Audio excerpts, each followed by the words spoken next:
अति का भला न बोलना, अति की भली न चूप, अति का भला न बरसना, अति की भली न धूप।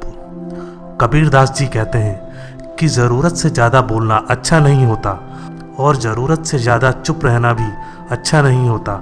जैसे बहुत अधिक मात्रा में वर्षा भी अच्छी नहीं होती और धूप भी अधिक अच्छी नहीं होती। तिनका कबहू न निंदिए जो पांव तले होए, कबहू उड़ आंखों में पड़े पीर घनेरी होए। एक तिनके को कभी छोटा नहीं समझना चाहिए, भले ही वो पांव तले ही क्यों ना हो। यदि वह आपकी आंख में चला जाए तो बहुत तकलीफ देता है। वैसे ही गरीब और कमजोर व्यक्ति की कभी निंदा नहीं करनी चाहिए।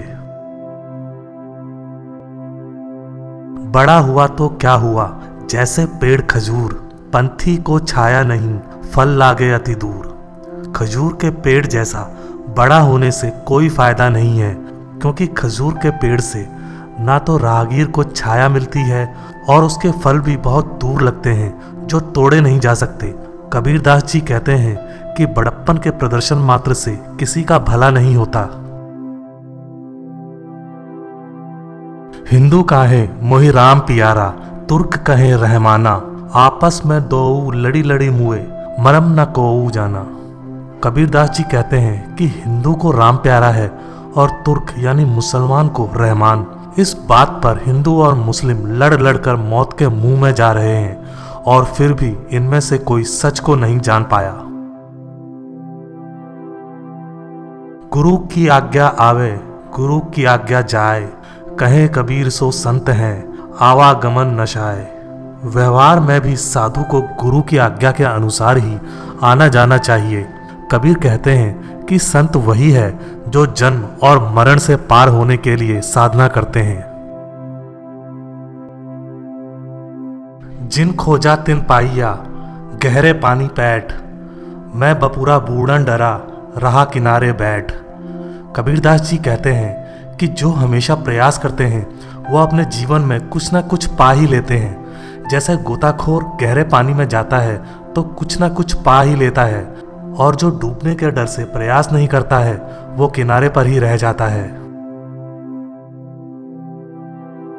कबीर माला मन ही की और संसारी भीख, माला फेरे हरि मिले, गले रहट के देख। माला तो मन की होती है, बाकी सब लोग दिखावा मात्र है। माला फेरने से भगवान की प्राप्ति होती तो रहट पानी निकालने का यंत्र, उसके गले को देख, कितनी बार माला फिरती है। माला फेरने से नहीं, मन की माला से ही भगवान प्राप्ति की जा सकती है। पोथी पढ़ पढ़ी जग मुआ, पंडित भया न कोय, ढाई आखर प्रेम का, पढ़े सो पंडित होए। कबीरदास जी कहते हैं कि कई सारे लोग बड़ी बड़ी पुस्तकें पढ़कर मृत्यु को चले गए, लेकिन कोई विद्वान नहीं बन पाया। यदि कोई प्यार और प्रेम के ढाई अक्षर ही पढ़ लेता है तो वह प्रेम का सही मतलब जान लेता है, तो वही सच्चा ज्ञानी है। बुरा जो देखन मैं चला, बुरा ना मिलिया कोय, जो दिल खोजा आपना, मुझसे बुरा ना कोय। मैं बुराई की खोज में निकला तो मुझे कोई बुराई नहीं मिली, लेकिन जब मैंने खुद के मन में देखा तो मुझे मुझसे बुरा कोई नहीं मिला। गुरु गोविंद दोऊ खड़े, काके लागू पाए, बलिहारी गुरु आपने, गोविंद दियो बताए। यदि आपके सामने गुरु और ईश्वर दोनों ही खड़े हों तो आप किसके चरण स्पर्श सबसे पहले करेंगे? गुरु ने अपने ज्ञान से हमें ईश्वर तक पहुंचाया है, तो गुरु की महिमा ईश्वर से अधिक है, इसलिए हमें गुरु के चरण स्पर्श सबसे पहले करने चाहिए। गुरु पारस को अंतरो, जानत है सब संत, वह लोहा कंचन करे, ये करी लये महंत। कबीरदास जी कहते हैं कि गुरु और पारस पत्थर में अंतर है, ये अंतर सभी संत ही जानते हैं। पारस पत्थर तो लोहे को सोना ही बनाता है, परंतु गुरु अपने शिष्य को अपने से भी महान बना देता है। माला फेरत जुग भया, फिरा न मन का फेर, कर का मन का डार दे, मन का फेर। कोई व्यक्ति लंबे समय तक अपने हाथों में मोतियों की माला तो फेरता है, परंतु उसके मन का भाव नहीं बदलता। कबीरदास जी की ऐसे व्यक्ति को सलाह है कि हाथ की इस माला को छोड़कर अपने मन के मोतियों की माला फेरे। कहे कबीर देह तू जब लग तेरी देह, देह खेय होए जाएगी कौन कहेगा देह। जब तक तेरे पास देह है तब तक तू दान करते जा, जब तेरे देह से प्राण निकल जाएगा तो ना ही तेरी यह सुंदर देह रहेगी और ना ही तू, फिर तेरी देह मिट्टी में मिल जाएगी और देह देह नहीं कहलाएगी। साधु ऐसा चाहिए जैसा सूप सुभाए, सार सार को गही रहे थोता देई उड़ाए।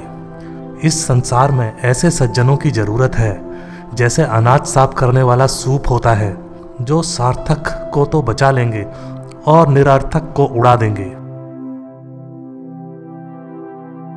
दुख में सुमिरन सब करें, सुख में करे न कोय, जो सुख में सुमिरन करे दुख काहे का होए।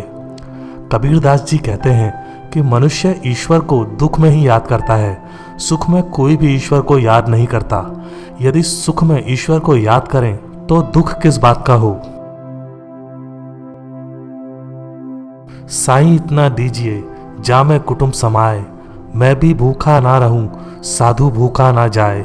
यहाँ कबीर ईश्वर से प्रार्थना करते हुए यह कह रहे हैं कि हे भगवान, मुझे इतना दीजिए जिसमें मेरा गुजारा चल जाए, मैं स्वयं भी अपना पेट पाल सकूं और आने वाले मेहमान को भी भोजन करा सकूं। कुमति कीच चेला भरा गुरु ज्ञान जल होए, जन्म जन्म का मोर्चा पल में डारे धोए। कबीर दास जी कहते हैं कि शिष्य पूरा कुबुद्धि जैसे कीचड़ से भरा है, इसे धोने के लिए गुरु का ज्ञान ही जल है। गुरुदेव जन्म जन्म की बुराई को क्षण में ही नष्ट कर देते हैं। कांकर पाथर जोरी के मस्जिद लई बनाए, ताचड़ी मुल्ला बांग दे क्या बहरा हुआ खुदाए। कंकड़ पत्थर से बनी मस्जिद में मुल्ला जोर जोर से अजान देता है। कबीरदास जी कहते हैं कि क्या खुदा बहरा है। या दुनिया दो रोज की मत कर यासो हेत, गुरु चरणन चित लाइए जो पुराण सुख हेत। कबीरदास जी कहते हैं कि यह दुनिया 2 दिन का झमेला है, इससे मोह नहीं जोड़ें। कबीरदास जी कहते हैं कि सद्गुरु देव के चरणों में मन लगाओ, वहां पर ही सुख मिलेगा। धीरे धीरे से मना धीरे सब कुछ होए, माली सींचे 100 घड़ा रुत आए फल होए। कबीरदास जी कहते हैं अपने मन में धीरज रखना चाहिए, मन में धीरज रखने से ही सब कुछ होता है। जैसे माली यदि पेड़ को 100 घड़े से सींचता है पर फल तो रुत आने पर होते हैं।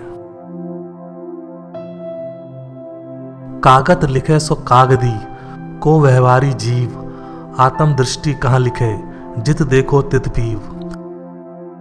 कागज में लिखा शास्त्रों की बात महज दस्तावेज है, वह जीव का व्यवहारिक अनुभव नहीं है। आत्मदृष्टि से प्राप्त व्यक्तिगत अनुभव कहीं लिखा नहीं रहता है। हम तो जहां भी देखते हैं अपने प्यारे परमात्मा को ही पाते हैं। कहा सिखापना देत हो समुची देख मन माही, सबे हरफ है द्वात मह द्वात न हरफन माही। मैं कितनी शिक्षा देता रहूं, स्वयं अपने मन में समझो। सभी अक्षर दवात में हैं पर दवात अक्षर में नहीं है। यह संसार परमात्मा में स्थित है पर परमात्मा इस सृष्टि से भी बाहर तक असीम है। ज्ञान भक्ति वैराग्य सुख पीव ब्रह्म लो धाय, आत्म अनुभव सेज सुख तहन न दूजा जाए। ज्ञान भक्ति वैराग्य का सुख जल्दी से तेज गति से भगवान तक पहुंचाता है, पर आत्मा अनुभव आत्मा और परमात्मा का मेल कराता है, जहां अन्य कोई प्रवेश नहीं कर सकता है। ताको लक्षण को कहे जाको अनुभव ज्ञान, साध असाध न देखिए क्यों करी करुण बखान। जिसे अनुभव का ज्ञान है उसके लक्षणों के बारे में क्या कहा जाए। वह साधु असाधु में भेद नहीं देखता है, वह समदर्शी होता है, अतः उसका वर्णन क्या किया जाए। दूजा है तो बोलिए दूजा झगड़ा सोई, दो अंधों के नाच में कापे काको मोही। यदि परमात्मा अलग अलग हों तो कुछ कहा जाए, यही तो सभी झगड़ों की जड़ है। दो अंधों के नाच में कौन अंधा किस अंधे पर मुग्ध या प्रसन्न होगा। नर नारी के सुख को खांसी नहीं पहचान, त्यों ज्ञानी के सुख को अज्ञानी नहीं जान। स्त्री पुरुष के मिलन के सुख को नपुंसक नहीं समझ सकता है, इसी तरह ज्ञानी का सुख एक मूर्ख अज्ञानी नहीं जान सकता है। निर्जानी सो कहिए का, कहत कबीर लजाए, अंधे आगे नाचते कला अकारथ जाए। अज्ञानी नासमझ से क्या कहा जाए, कबीर को कहते लाज लग रही है। अंधे के सामने नाच दिखाने से उसकी कला भी व्यर्थ हो जाती है। अज्ञानी के समक्ष आत्मा परमात्मा की बात करना व्यर्थ है। ज्ञानी युक्ति सुनाइया, को सुनी करे विचार, सूरदास की स्त्री का पर करे सिंगार। एक ज्ञानी व्यक्ति जो परामर्श तरीका बताए उस पर सुनकर विचार करना चाहिए, परंतु एक अंधे व्यक्ति की पत्नी किसके लिए सज धज श्रृंगार करेगी। अंधों का हाथी सही, हाथ टटोल टटोल, आंखों से नहीं देखिया ताते विन विन बोल। वस्तुतः वह अंधों का हाथी है जो अंधेरे में अपने हाथों से टटोल कर उसे देख रहा है। वह अपने आंखों से उसे नहीं देख रहा है और उसके बारे में अलग अलग बातें कह रहा है। अज्ञानी लोग ईश्वर का संपूर्ण वर्णन करने में सक्षम नहीं है। ज्ञानी भूले ज्ञान कथी, निकट रहा निज रूप, बाहरी खो जाए बापुरे, भीतर वस्तु अनूप। तथा कथित ज्ञानी अपना ज्ञान बघाड़ता है, जबकि प्रभु अपने स्वरूप में उसके अत्यंत निकट ही रहते हैं। वह प्रभु को बाहर खोजता है, जबकि वह अनुपम आकर्षक प्रभु हृदय के विराजमान है। वचन वेद अनुभव युगति, आनंद की परछाई, बोध रूप पुरुष अखंडित, कभय में कुछ नाही। वेदों के वचन अनुभव युक्तियां आदि परमात्मा के प्राप्ति के आनंद की परछाई मात्र हैं। ज्ञान स्वरूप एकात्म आदि पुरुष परमात्मा के बारे में मैं कुछ भी नहीं बताने के लायक हूं। ज्ञानी मूल गवाइयां आप भय करता, ताते संसारी भला सदा रहत डरता। किताबी ज्ञान वाला व्यक्ति परमात्मा के मूल स्वरूप को नहीं जान पाता है। वह ज्ञान के दंभ में स्वयं को ही कर्ता भगवान समझने लगता है। उससे तो एक सांसारिक व्यक्ति अच्छा है जो कम से कम भगवान से डरता तो है। ज्यों गूंगा के सैन को गूंगा ही पहचान, त्यों ज्ञानी के सुख को ज्ञानी हबै सो जान। गूंगे लोगों के इशारों को एक गूंगा ही समझ सकता है, इसी तरह आत्मज्ञानी के आनंद को एक आत्मज्ञानी ही जान सकता है। आत्म अनुभव ज्ञान की जो कोई पूछे बात, सो गूंगा गुड़ खाए के कहे कौन मुख स्वाद। परमात्मा के ज्ञान का आत्मा में अनुभव के बारे में यदि कोई पूछता है तो इसे बतलाना कठिन है। एक गूंगा आदमी गुड़ खाने के बाद उसके स्वाद को कैसे बता सकता है। अंधे मिली हाथी छुआ, अपने अपने ज्ञान, अपनी अपनी सब कहे किसको दी जाए कान। अनेक अंधों ने हाथी को छू कर देखा और अपने अपने अनुभव का बखान किया। सब अपनी बातें कहने लगे, अब किसकी बात का विश्वास किया जाए। आत्म अनुभव सुख की जो कोई पूछे बात, कई जो कोई जान ही कोई आपनों की गात। परमात्मा के संबंध में आत्मा के अनुभव को किसी के पूछने पर बतलाना संभव नहीं है। यह तो स्वयं के प्रयत्न, ध्यान, साधना और पुण्य कर्मों के द्वारा ही जाना जा सकता है। आत्म अनुभव जब भयो तब नहीं हर्ष विषाद, चित्रा दीप सम हबे रहे तजी करी बाद विषाद। जब हृदय में परमात्मा की अनुभूति होती है तो सारे सुख दुख का भेद मिट जाता है। वह किसी चित्र के दीपक की लौ की तरह स्थिर हो जाती है और उसके सारे मनांतर समाप्त हो जाते हैं। ज्ञानी तो निर्भय भया, माने नहीं संक, इंद्रिन करे बसी परा, भुगते नरक निशंक। ज्ञानी हमेशा निर्भय रहता है, कारण उसके मन में प्रभु के लिए कोई शंका नहीं होती। लेकिन यदि वह इंद्रियों के वश में पड़कर विषय भोग में पड़ जाता है तो उसे निश्चय ही नरक भोगना पड़ता है। भरा होए तो रीते, रीता होए भराए, रीता भरा न पाइए, अनुभव सोई कहाए। एक धनी निर्धन और एक निर्धन धनी हो सकता है, परंतु परमात्मा का निवास होने पर वह कभी पूर्ण भरा या खाली नहीं रहता। अनुभव यही कहता है, परमात्मा से पूर्ण हृदय कभी खाली नहीं, हमेशा पूर्ण ही रहता है। भीतर तो भेदा नहीं, बाहिर कथे अनेक, जो पाई भीतर लखी परे, भीतर बाहर एक।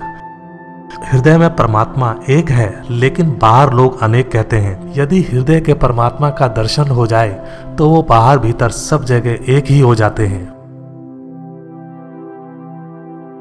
लिखा लिखी की है नाही, देखा देखी बात, दुल्हा दुल्हन मिल गए, फीकी परी बारात। परमात्मा के अनुभव की बातें लिखने से नहीं चलेगा, यह देखने और अनुभव करने की बात है। जब दूल्हा दुल्हन मिल गए तो बारात में कोई आकर्षण नहीं रह जाता।